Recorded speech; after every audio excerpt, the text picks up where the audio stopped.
반갑습니다, 여러분. 자, 오늘 우리가 깊이 파헤쳐볼 주제, 바로 요한계시록에 나오는 그 유명한 어린 양의 새 노래입니다.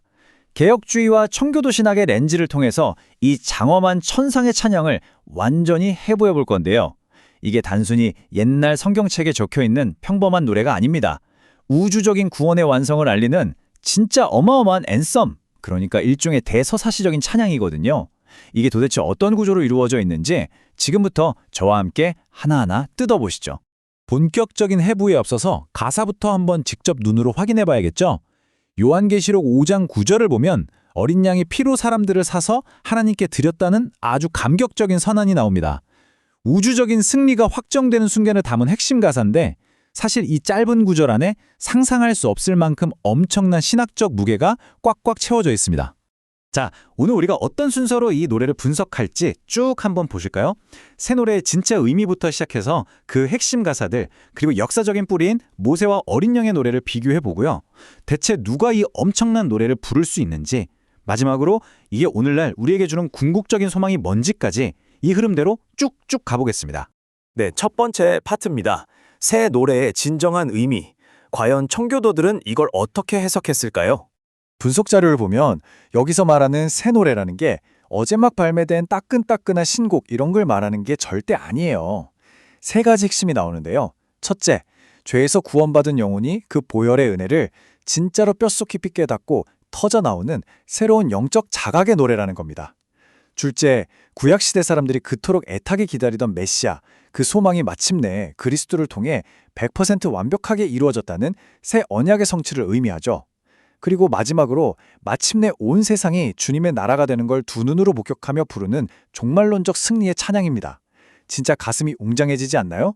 자, 그럼 두 번째 파트로 넘어가 볼까요? 천상 찬양의 핵심 가사입니다.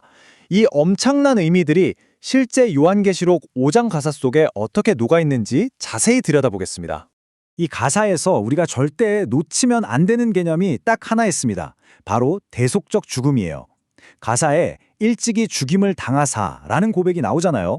이게 무슨 뜻이냐면 이 거룩한 천상의 예배에서는 인간의 공로나 자격에 끼어들 틈이 단 1%도 없다는 걸 아주 쐐기를 박는 겁니다. 오직 십자가에서 희생되신 어린 양의 죽음, 그분만이 우리 구원의 유일무이한 근거라는 걸 온 우주에 쩌렁쩌렁 선포하는 거죠. 여기서 한 걸음 더 들어가서 피로 사서라는 가사를 볼까요? 와, 이건 정말 청교도 신학의 정수라고 할 수 있는 아주 묵직하면서도 아름다운 고백입니다. 바로 주권적 선택과 매수를 뜻하는데요. 원래 죄의 노예로 묶여있던 우리를 그리스도께서 자기 생명이라는 도무지 계산이 안 되는 엄청난 값을 치르고 하나님의 소유로 딱 빼앗아 오셨다는 뜻이에요. 개혁주에서 말하는 제한속죄, 그리고 효력 있는 부르심이 이 짧은 가사 안에 완벽하게 담겨 있는 겁니다. 자, 그렇게 엄청난 대가를 치르고 우리를 사신 결과가 어떻게 됐을까요? 놀라지 마세요. 신분이 완전히 뒤바뀝니다. 그저 죄의 노예에 불과했던 자들이 그리스도의 피 덕분에 만민을 대표해서 하나님을 예배하고 심지어 그분과 함께 통치하는 나라와 제사장으로 수직 상승하게 된 거예요. 구속의 은혜가 만들어낸 말 그대로 완벽한 신분 회복인 셈이죠. 네, 흥미진진한데요. 이제 세 번째 파트, 모세와 어린 양의 노래입니다. 요한계시록 15장으로 넘어가서 이 위대한 찬양이 도대체 어떤 역사적 뿌리를 가지고 발전해 왔는지 한번 살펴볼게요. 성경은 이 찬양을 가리켜서 모세의 노래이자 어린 양의 노래라고 부르거든요. 왜 두 이름을 같이 쓸까요? 바로 구원의 완벽한 연속성을 보여주기 위해서입니다. 생각해보세요. 과거의 모세의 노래는 이집트라는 눈에 보이는 정치적, 육체적 억압에서 벗어난 걸 축하했잖아요.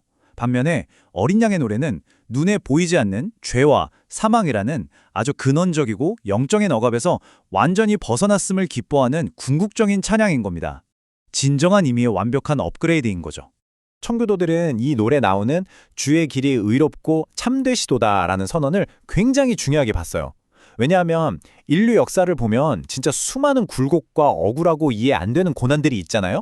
그런데 결국 끝에 가서 보니까 하나님의 심판과 구원이 정말 단 한 치의 오차도 없이 너무나 완벽하고 공정했다는 걸 천상에서 모두가 인정하게 된다는 겁니다. 하나님의 숨겨진 섭리가 역사 속에서 가장 찬란하게 증명되는 순간인 거죠. 어느덧 네 번째 파트네요. 누가 이 노래를 부르는가? 자, 여기서 우리는 아주 현실적이면서도 좀 긴장되는 질문 하나를 던지게 됩니다. 요한계시록 14장을 보면 명확하게 못 박아둔 구절이 있어요. 땅에서 구속함을 받은 14만 4천 명 말고는 아무도 이 노래를 배울 자가 없다고 말이죠. 그럼 아무나 그냥 흥얼거릴 수 있는 노래가 아니란 얘긴데? 대체 어떤 자격이 있어야 이 우주적인 합창단에 들어갈 수 있는 걸까요? 분석 자료에서 꼽는 필수 조건은 딱 두 가지입니다. 첫째, 체험적 신앙이에요. 이 노래는 머리 좋은 사람이 지식으로 외워서 부를 수 있는 게 절대 아닙니다. 그리스도의 구원 은혜를 내 삶 속에서 뼈저리게 경험한 사람, 진정으로 회심한 사람만 부를 수 있죠. 둘째는 인내와 성결입니다. 어린 양이 어디로 이끌든지 끝까지 따라가는 뚝심, 그리고 입에 거짓이 없고 삶에 흠이 없는 진짜 거룩함을 열매로 맺는 자들만이 이 엄청난 찬양의 주인공이 될 자격이 있다는 뜻입니다. 자, 이제 마지막 5번째 파트입니다. 영적 교훈과 궁극적 소망. 지금까지 살펴본 이 엄청난 천상의 신학이 오늘 우리가 발딛고 사는 현실과 도대체 어떻게 연결되는지 결론을 내려보죠. 가장 먼저 그리고 절대 잊지 말아야 할 첫 번째 교훈, 바로 솔루스 크리스투스, 오직 그리스도입니다. 저 어마어마한 천상 예배의 한가운데를 상상해 보세요. 내가 이 땅에서 얼마나 잘났었는지, 얼마나 착하게 살았는지 명함 내밀 공간이 있을까요? 단 1mm도 없습니다. 모든 찬사와 영광, 모든 포커스는 처음부터 끝까지 오직 우리를 위해 죽임당하신 그 어린 양에게만 100% 독점적으로 쏟아집니다. 인간의 자랑은 완전히 제로가 되는 거죠. 그런데 여러분, 이 다음 대목이 진짜 기가 막힌 위로가 됩니다. 청교도들은 이렇게 믿었어요. 우리가 이 땅에 교회로 모여서 하나님을 찬양하잖아요? 그게 그냥 매주 반복하는 뻔한 종교의식이 아니라 훗날 우리가 천상에 올라가서 부를 그 새 노래의 위대한 예행 연습이라는 거예요.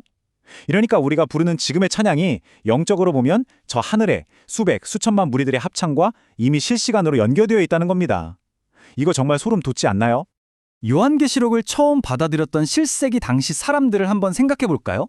언제 목숨을 잃을지 모르는 진짜 목숨을 건 끔찍한 박해 속에 살고 있었잖아요.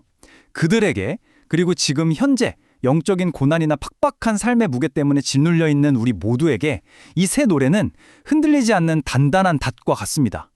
왜냐하면 지금 우리가 흘리는 이 눈물과 고통이 결국에는 저 완벽하고도 절대적인 승리의 찬양으로 해피엔딩을 맞을 거라는 가장 확실한 증거장이기 때문입니다. 자, 오늘 준비한 해설은 여기까지입니다. 마지막으로 여러분께 작지만 도발적인 질문 하나를 던지고 싶어요.